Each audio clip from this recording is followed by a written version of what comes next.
Sure. Like 5 minutes left. So we're gonna put all this together. So that was easy. Yeah. That's cool. Okay. So here we go.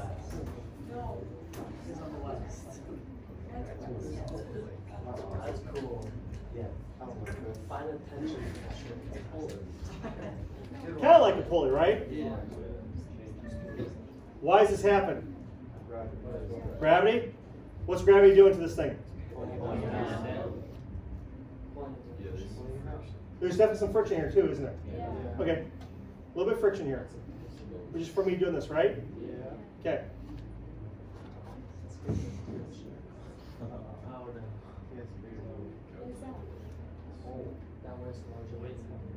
What's It's heavier than the thingy. this is heavier than the thingy here? Yeah. Stopper? Yeah, the stopper. Okay. So this has more mass than the stopper, correct? Yeah. Got it?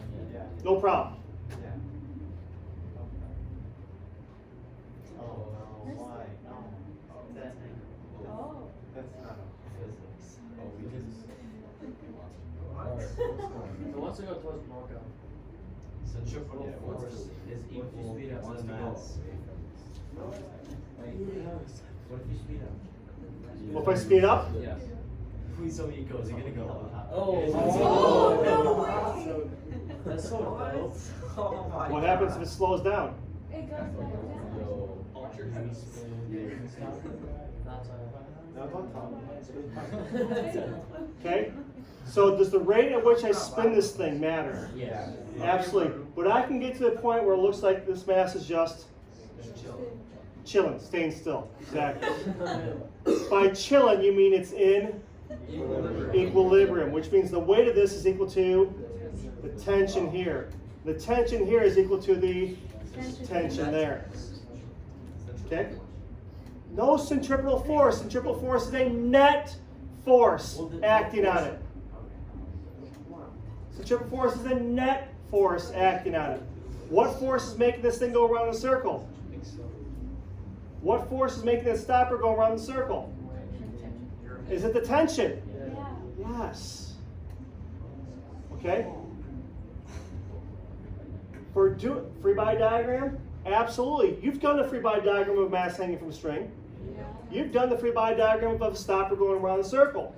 We're combining them and analyzing things. But we also have to figure out what can we measure and what can we solve for. And that's be part of your homework tonight, is to figure out, not necessarily figure out what we're solving for, actually solve for the thing we need to figure out first, what can we solve for. So let's first start well, what can we measure? We measure the masses. Good, masses that are going to be given. We're going to call this one mass 1, the stopper mass 2. Make sure you write this stuff information down. This is your homework tonight. The mass is just hanging in equilibrium, quote unquote, chilling. Mass 1, this is mass 2. Stopper is mass 2. Okay, good. What else can we measure? The friction on here, it's basically going to be negligible. Okay? Can't measure the tension of the string. Can we measure the speed at which this thing is going around? How? Can we time how long it takes to go around one full circle? Yes? How's that going to help us with speed? Okay, could we find the circumference? What would that circumference tell us? Hang on. What would that circumference tell us? Distance. And we know how much time it takes to go around once, right? Therefore, would that give us the speed of it? Yes, good. However, time it takes to go around once. What's your reaction time going to be for starting and stopping it? Not that good, right? You're going to give it to us. Huh? 5 or 10 what? Laps. 5 or 10 spins. So we take this, like, say, go around. Could you tell how long it takes for this thing around 5 or 10 times? Yes. And then divide it by 5. And then divide by 5, that's how much time it takes to go around once. Right? Yeah. Good? Did you say the friction? Friction between here and here is negligible. Okay? So that will tell us time. But distance, in order to find the distance, you said you need no circumference. Length of string which it swings upon? Yeah. How can I do that? That's the rate. See, because right now it's. Right now, it's Stop not it. good. Like put your finger out. Put a finger on it right here. I actually have markings on here, on the string itself. So as I'm twirling around, I can focus on making sure that that mark stays right there. That mark stays right there. Well, I then know how much length the string is out here. Yeah. And could I measure that amount right there? Yeah. Okay, good. And what will that amount give us? Radius. Possibly give us the radius. I say possibly because there's a little trick to it too. Uh, Okay, but we can measure how much string this is, and that can lead us to radius. Once we know radius, we find circumference. Yes? Yeah. Once we have circumference, do we know distance? And do we know time? Yeah. Therefore, can we figure out velocity? Yeah. That'll help us out with the v squared over r type thing, won't it? Yeah. Good? Got it? So yes, those are things that we can measure. The question is, what can we calculate? Mass? Take a look at the stopper. Take a look at the stopper. The angle. Oh, the angle. Huh? The angle. Is this thing at an angle? Yeah.